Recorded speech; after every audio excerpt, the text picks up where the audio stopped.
your host, Soraya Sinozie, and this is Diaspora and Development, where we give voice to people of the diaspora working in international development. My guest today is Dave Fils Aime, founder and executive director of Basketball to Uplift the Youth, better known as BAL for its acronym in Haitian Creole, a nonprofit organization that uses basketball as a tool to educate and mentor Haitian youth. BAL just celebrated its 10th anniversary. Dave is a graduate of Harvard University, where he obtained a master's degree in human development and psychology. Dave is also a Yale University graduate, where he obtained a bachelor's degree in political science. In addition to being the founder and executive director of BAL, he is also the founder and president of Dali Real Production, a multimedia company that produces projects on Haiti. Dave started his career in international development, working with the UNDP as a partnership analysis and also working with the United Nations Foundation, serving as a Haiti project manager for the Clean Cooking Alliance. In 2019, Dave left the development world to concentrate on BAL. Dave, you started out your career with a bang, working with UNDP. What attracted you to the field of international development? Tell us about your career trajectory. Well, I wouldn't say that I was per se attracted to the field of international development. I was more so attracted to the idea of helping my native country, Haiti, right? That was my biggest desire coming out of college. I just wanted to find a way to go back home and help. And I was fortunate enough to get an opportunity with UNDP to do so. So my overall objective was just to go back home and help. And from that point on, I came back to Haiti and I started my own nonprofit, BAL, Basketball pour la Jeunesse, as a way to help youth in my neighborhood of Martissant. This was one of the most disadvantaged urban communities in Port-au-Prince. Yeah, so I didn't just stay confined to the world of international development, but I really just wanted to help in any way that I could. Two employment opportunities I've really had in international development. It's because that wasn't really my focus. It was just, a way that I was able to help Haiti at that time. Perfect. And why did you start BAL? What motivated you? Yeah, so as someone who grew up in Martissant, when I went back, over a decade later, I noticed that a lot of the people that I knew growing up weren't there anymore. And folks who had really made something of themselves, as soon as they did so, they left the neighborhood and they didn't come back. And so there was a dearth of leadership and mentorship and guidance for the young people there. And I noticed that a lot of the youth were into basketball. And as I had to work as director of operations of my college basketball team before, so I had experience and a passion for the sport, I decided to start BAL as a way to use basketball as a tool to mentor and educate youth in my neighborhood. So it started pretty small with just 30 kids in the beginning, 10 years ago now, back in 2013, using my own money. Mm-hmm. And 10 years later now, we have a staff of 18. And I'm doing this full time, and we have 150 youth, boys and girls that we're working with year round, 3 times a week. Can you tell us a little bit about Martissant? Not a lot of people know about Martissant. It's quite a prolific community that has changed over time. So if you could tell us a little bit about Martissant, how it was when you were growing up and how it's changed. Martissant is a community that's been dramatically transformed because of the movement of folks from the Haitian countryside to Port-au-Prince, a movement that really took to new heights, starting with the 1960s. And my parents were both part of that wave of folks leaving the countryside to come to Port-au-Prince, and they both settled in Martissant. And because of that demographic shift of a lot of folks leaving the countryside to come to Port-au-Prince and living in Martissant, then the dynamics began changing in the neighborhood. At the time, it was really a solidly middle-class neighborhood, in the 60s, 70s, up until really most of the 80s. But by the time I was born in the 80s, it was really becoming a working-class neighborhood with a lot of folks who had just recently moved in from outside of Port-au-Prince. And so by the time, I was growing up in Martissant, it already had the reputation of just being a poor neighborhood. But in spite of it being poor, the security situation was more or less stable, not unlike any other neighborhood in Port-au-Prince in that sense. I remember as a kid going to school, I went to one of the top Catholic schools in Port-au-Prince. I'll be reluctant to say I was from Martissant, more so because of the poverty and of the flooding that the neighborhood was known for when there'd be heavy rain and folks not wanting to go to Martissant because their cars could get stuck in the mud, and they were just a terrible situation every time there was major rain, right? That was more so what Martissant was known for. But in recent years, over the past 15 years or so, it's been the development of a lot of gang activity in the neighborhood, which took to new heights over the past 5 years or so, I would say, where now the community is completely controlled by gangs, with different gangs, some of them being rival groups occupying different parts of Martissant. And because of a war that started out between some of the rival gangs in July 2021, you've had over 20,000 people that have had to evacuate the neighborhood. So it's a very tough situation right now.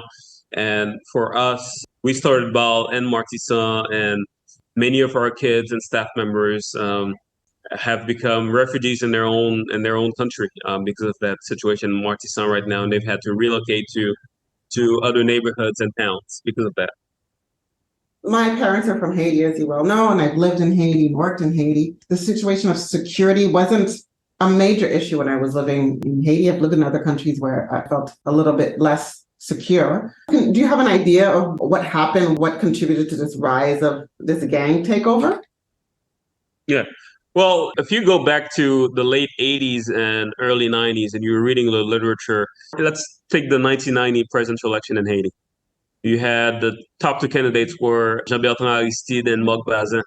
One thing that these two candidates had in common is, if you read the literature from their campaigns, is they all explain how dire the outlook would be for Haiti 10 to 20 years from 1990 if significant measures weren't taken by the Haitian government.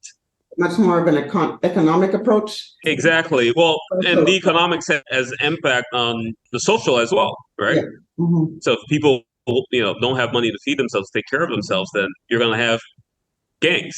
And that's pretty much what's happened, right? And we had to create, a certain amount of jobs. We had to open a certain amount of schools and provide free schooling and support agricultural development. And we didn't do any of those things. That's what's resulted. I think also it might be a situation of impunity in terms of the rich are so rich in Haiti, and your level of aspirations. I'm a first generation immigrant in Canada. My parents did go to university, et cetera, but I know of others who are first generation, and in their same generation, they get to their aspirations. And in Haiti, it seems, people remember Haiti and they said, oh, life was beautiful, et cetera. And I always think to myself, life was beautiful for a percentage of people. You are so on point. Rare people I've heard share the same viewpoint, because that's what I always say. I always say that it's really terrible for us to say that life in Haiti was ever good. It's a disrespect to the majority of the population that's always lived in poverty in Haiti. Yes. If you're looking at the life expectancy and access to school and health outcomes, Haiti's actually made a lot of progress. A lot of people might not think of that, but Haiti has actually made a lot of progress over the past 50 years. So in that sense, life has improved for Haitians. Haitians are living longer than they were back in 1970, when a lot of people were saying that life was beautiful in Haiti. Life was beautiful, was great for the wealthy, the well-to-do. Right. But for the masses, it's always been tough. Yeah. And it also then became tough for the people who were socially active, intellectuals, et cetera. Exactly. A lot of them had to leave during the Duvalier dictatorship. Right. And that was really the beginning of the mass brain drain that Haiti's been dealing with ever since. So, so thank you for telling us about why you think, gangs have risen in Haiti, but also the access to guns, the access to the weapons. Where do you think that comes from? Well, that comes directly from the economic elites and corrupt politicians. Because for a 25-year-old gang leader and Village de Dieu to have access to military-grade weapons coming in from the U.S., he can't do it by himself, right? He's got to have support from either members of the economic elite or corrupt politicians or both, right?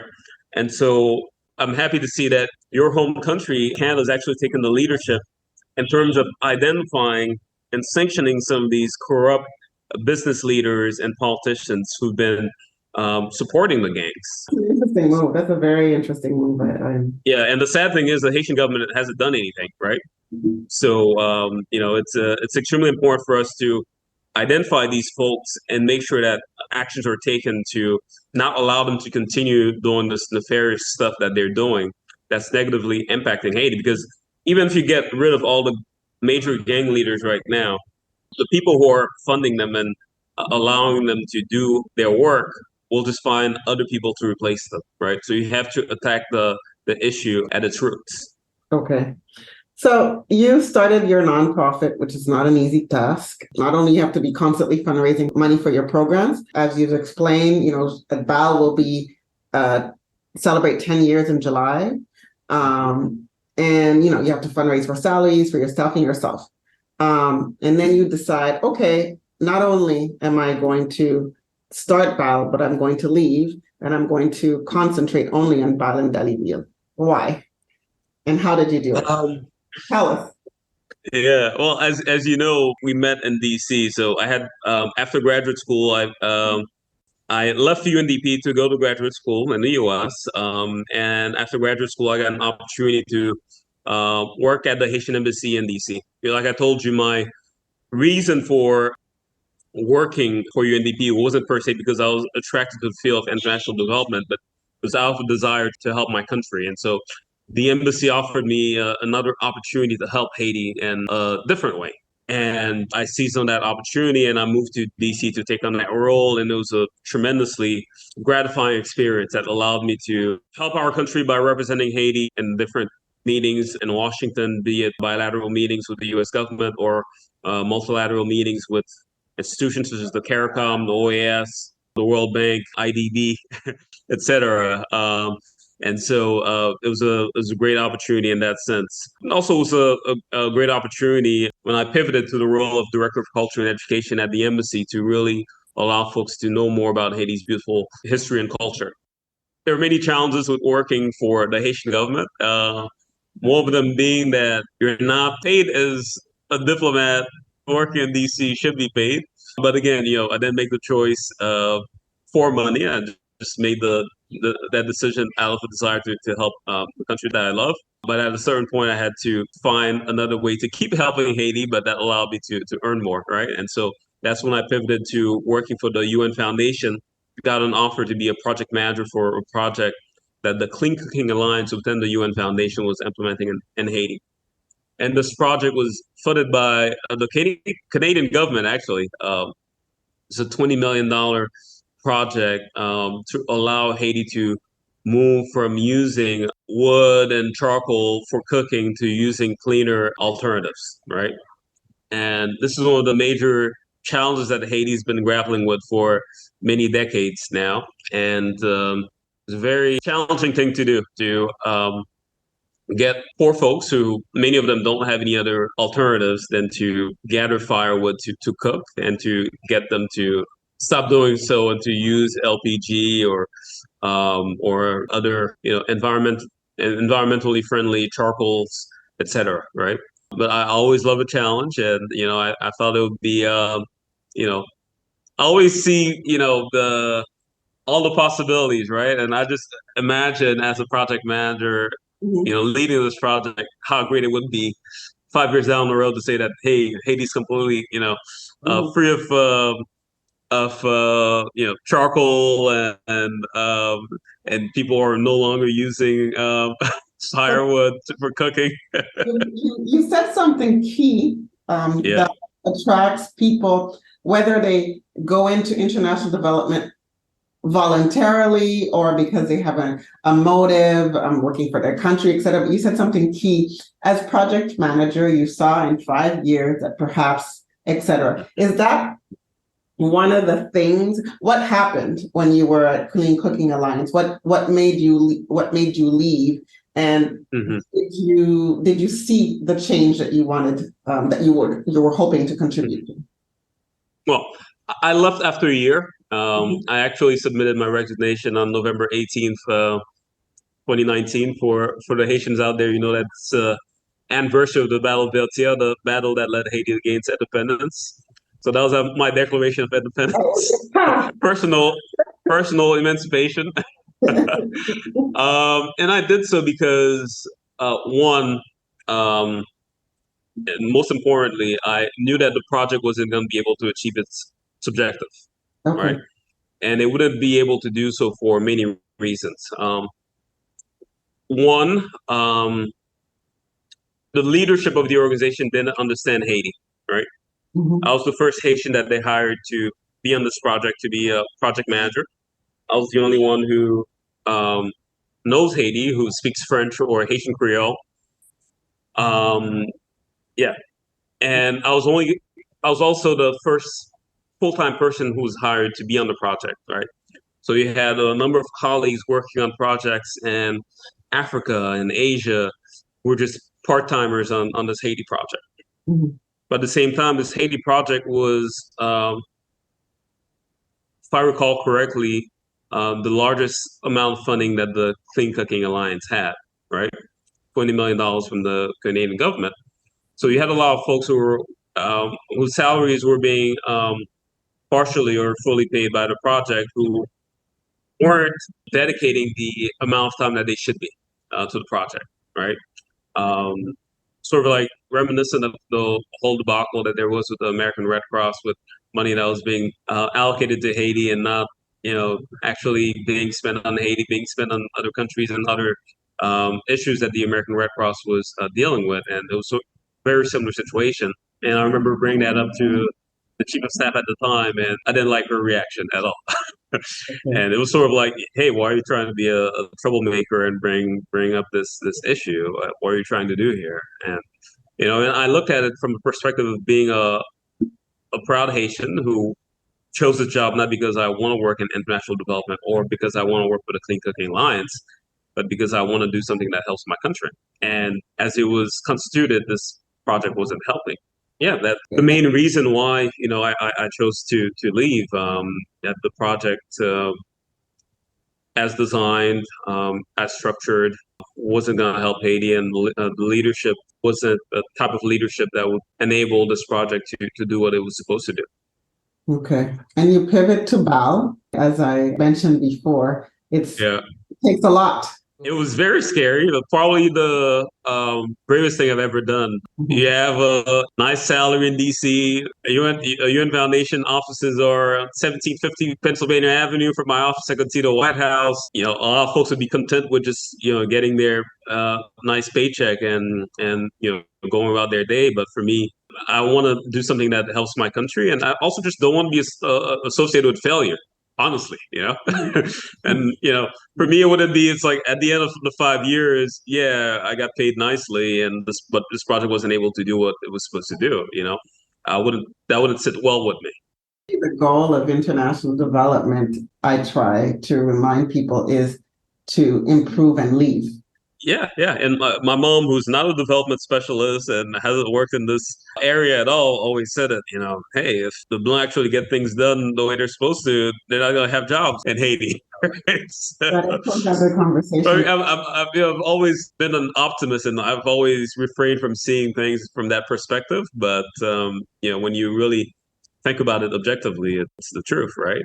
And like you said, that should be the goal, right? To make a change and leave, right? And so for me, I saw that with my small organization, in many ways, I could make a bigger impact. And I was working crazy long hours, like I told you. I mean, I was the first full-time person that they hired to manage this massive project, right? And so many days I'm leaving the office at 7, 8, 9 p.m. even, right? And I'm getting home, and it's my time when I get home just to focus on ball now, since I was still running ball remotely. And so I'm going to bed most days at 1 a.m., 2 a.m., waking up at 6 a.m. to go back to the office. It was just not sustainable, and felt that I would be better served, Haiti would be better served if I just allocated of my love and passion and talents and skills to just running my own nonprofit.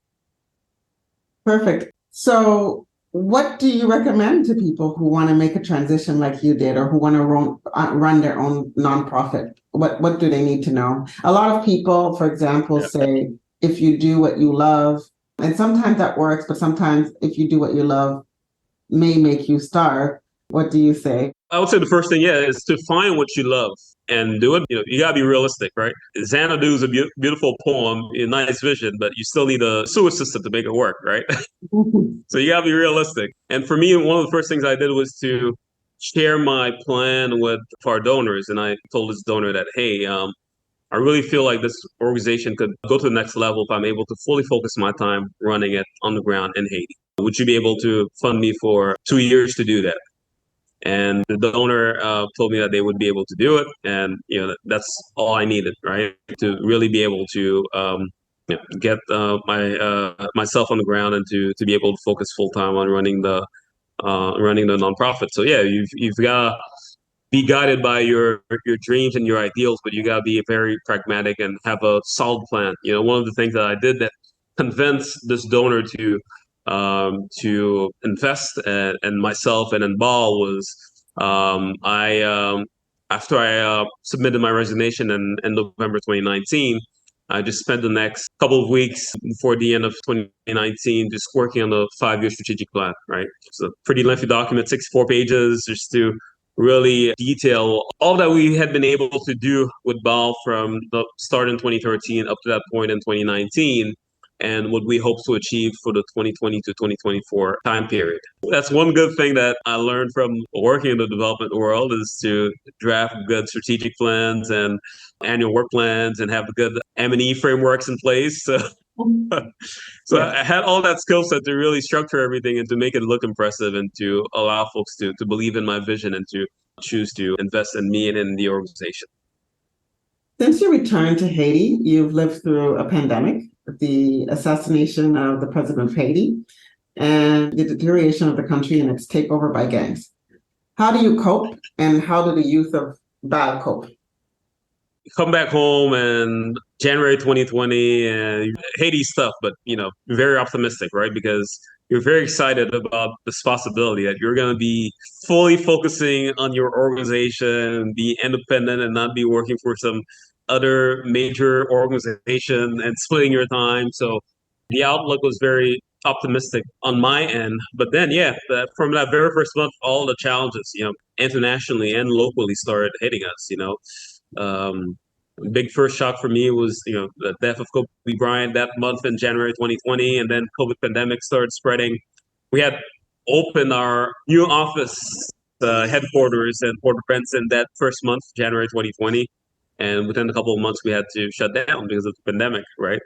So that was a first big challenge that we had to deal with, and luckily for us, the pandemic wasn't as challenging of a situation in Haiti as it was in the U.S. and many other countries. And by summer, the government had lifted most of the restrictions in terms of the curfews and the number of people who could gather together in one place.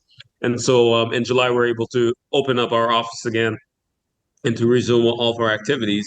But then after that, then you start getting, spikes in kidnappings and, all this gang activity with the gang fighting and homicides and all that. And so just very tough situation to navigate. And because of all that situation, we had to move from our original sites in both Martissant and Cité Soleil and find new places to work, either within those communities or near those communities, to allow us to continue serving our youth, because gangs had overtaken all the spaces where we had initially started working. And because you work with youth, you didn't get reprieves or a pass to be able to work at the areas that you used to have your office? And Marcy we did initially, right? When I first moved back in 2020, pretty much the whole neighborhood of Marcy was controlled by the Tibois gang. Mhm. And different gangs have different philosophies, right? Some of them try to portray themselves as being the protector of the people, or just in place because the government isn't able to provide security and services to the people. So they're there to protect the people from rival gangs and to provide services that the government isn't providing them, right? And so that was the approach used by the Tibois gang. And so with that approach, they allowed us to work, peacefully, right? But then when the war breaks out, that's the problematic aspect of it. Is when you have rival gangs fighting and you're caught in between. Mhm. That's what created the situation where over 20,000 people had to evacuate Martissant because you get caught in the crossfires, then anything can happen, right? Mhm. And so that's what forced us to leave our original site in Martissant to move to another location in downtown Port-au-Prince, not too far from Martissant. Mhm. Yeah. How do you cope? Because to be a leader, as you know, is asking a lot. And Yeah. You have to be the strong one to lead everyone.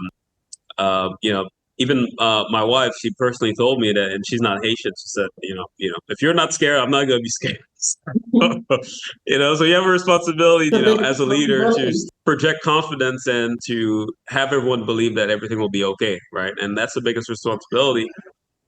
And to be honest, that's one of the main reasons I've chosen to stay in Haiti.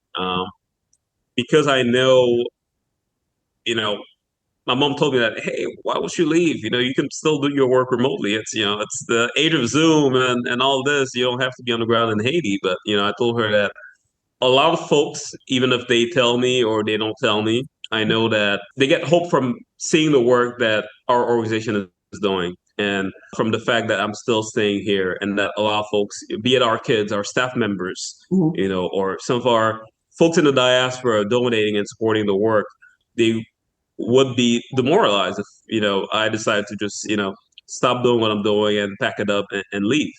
So in that sense, the work is just bigger than myself, and so I have to be strong not only for myself but for my family, our kids, our staff, and Mhm. everyone who supports the work and believes in the work. So while you're being strong, what is it? What is it that you do to cope? Because one has to prioritize also that mental health. Have you anything that you're doing Yeah, to cope? yeah. My wife is actually quite always making sure that I'm okay, asking me if I'm okay, and making sure that I'm okay in that sense. And the one thing she bought for me was a massage gun. So, Mhm. whenever I'm feeling stressed, just take this massage gun and just massage it all over. And playing basketball too with the kids, being around the kids. Uh, Nothing gives me more energy, and it just gives me perspective why the work is important and being around them. And seeing firsthand the direct impact that the work is having on them. It just keeps me young, keeps me energized, keeps me happy, and yeah, keeps me moving forward. in your opinion, will things in Haiti improve, and how can they improve? Yeah, I definitely think so. I wouldn't be here still if I didn't think so, right? And for me, it's all about investing in the youth and creating opportunities for them. And that's why, I chose to start Ball and to have that focus 10 years ago because I already knew back then that was the most important thing that someone could do for Haiti, right? I remember back when we started in 2013, you had about 54% of the population that was under 25 years old down to about 50, 51%, but still significantly, a high the proportion of young people that we have in this country. And so it's all about creating opportunities for them, creating pathways for them to succeed and to take the leadership away from those folks who've, been in power and the limelight for some of them for 4 decades, which is crazy to me, that you've been involved in politics in this country for that long and you haven't contributed to anything and you're still around. So yeah, we need to kick some of these people out and make way for the new generation, and that's what our work and our focus is on. To I always tell folks we're not a basketball club. We just use basketball as a way to grab the kids' attention, and once we grab their attention and provide them with educational opportunities, leadership training opportunities, right, basic life skills and employability skills, scholarships, to allow them to really become educated citizens who could contribute to change in Haiti. Can you share with us any success stories from BAL? Oh, so many of them. Give us some highlights. Yeah. For example, we have one of our kids who started with us in 2013, Winnie Junior Jean. He's one of our scholarship recipients who's currently in his third year of university studying accounting. So he'll be finishing with his studies next year. We're very proud of him. To me, it's kind of crazy to just think about a kid who started with you. And now, 1 year removed from being a university graduate, and you've completely covered the cost of his university studies. So for me, it's a major pride right there, just to have been able to have accompany that young man from his early teen years to now he's almost a university graduate. We not only encourage our kids, in basketball and education, but through the arts as well. We have many kids who are talented artists. One of the things that we've been able to do is to produce songs and music videos for some of our artists, right? So that's been another success for us. We've had some of our kids who've had videos with hundreds of thousands of views on social media. So that's also been a major form of happiness for us. And we actually have two of them who are aspiring filmmakers, and they just completed filming of a short film, and that we're going to be premiering next month as part of BAL's 10th anniversary activity. So we've had a lot of success in many different ways over the past few years. That's great to hear. Is that through your other independent project, Dali Real? Or Exactly. Yeah, jointly. I'm really into media, and the idea of using media to tell our stories and to change the narrative, right? And so, I've been blessed to be able to sort of like merge these two interests of mine together, just to be able to help our kids who are interested in media, to help them through my production company, while also having BAL fund those projects for them. are there any programs, organizations, or anything that you see in international development that's caught your attention and that you see working? There's a lot of great folks and organizations doing great work in Haiti. Now, I wouldn't say if you would necessarily categorize them as being international development, right?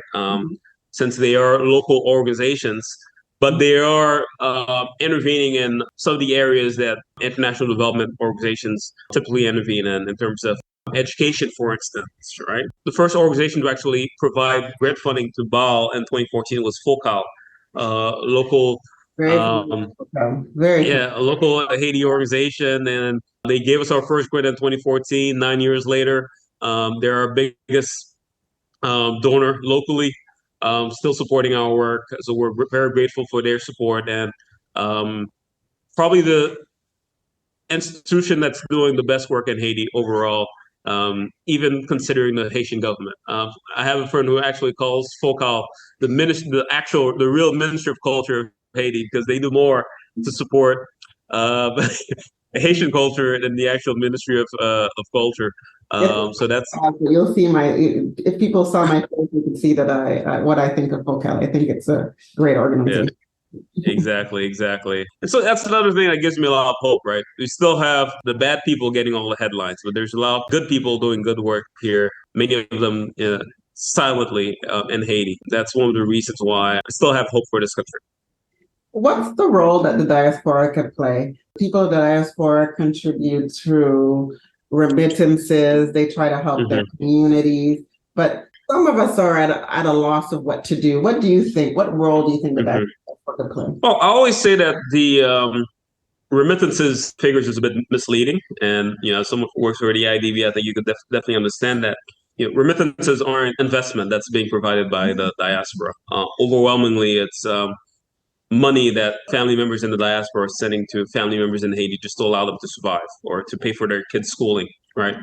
And so it's not necessarily money that's going to, creating jobs in Haiti and things of that nature. So I think one way that the diaspora can help Haiti is to ensure that, money is not only going to support the livelihoods of folks in Haiti, but also go towards real investments. And one thing I think that folks have been doing in the past is that you have a lot of different committees or associations established for different villages or small towns throughout Haiti, and I think that's a great approach in terms of people bringing their money together and deciding that, all right, we have our remote village in the Plateau Central that doesn't have running water, doesn't have a good school for kids, and we're gonna put our money together and create a school or to do anything else that could help with the community developing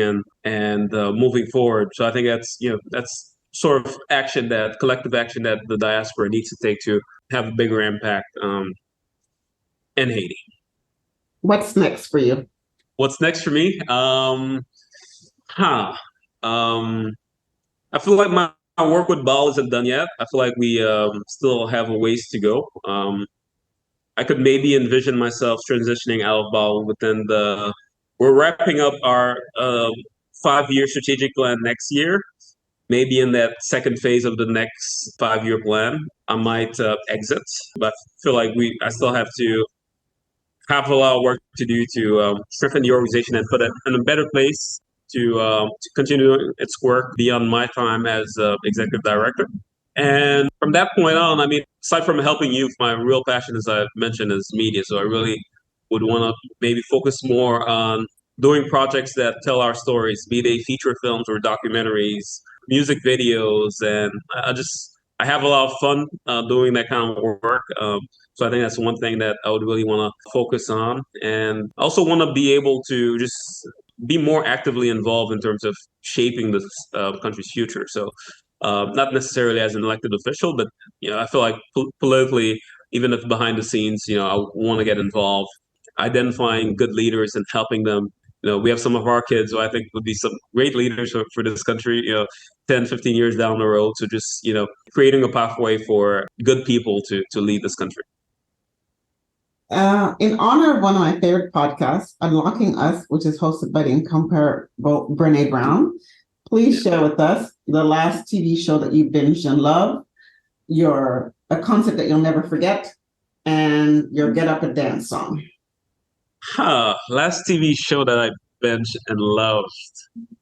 I'm sort of a creature of habit. Once I love something, I just like go back to it. Like I really love the Last Dance documentary series that Netflix did on Michael Jordan and the Chicago Bulls. And I'm currently right now on my 4th time watching the whole thing over again. You and I are similar. The things that I rewatch, sometimes I realize I'm repeating the things that are being said, and I'm like, maybe it's time to find something new. But the great thing about it, though, is you maybe see things in a different way, or you catch something that you didn't catch the first time. So I really enjoyed. I remember when it first came out, my wife and I were just like. I think in the States it might have come out like one episode at a time, but in Haiti, Netflix allowed you to see it all at once, and we just like probably watched it like in like all 10 episodes in the span of like 2 days. The Last Dance. A concert that you'll never forget? Concert that I'll never forget. After almost 9 years of not being in Haiti, I came back to the country in December 2008. And my godmother and her husband took me to a New Look and T-Vice concert at Parc Canasuc. This is sprawling park, and thousands of people there. And it was just amazing to be back in Haiti after being gone for so long and being so homesick, and to be back with my people, listening to 2 great bands and just like being around the Haitian, energy and the vibe. It was just great memory.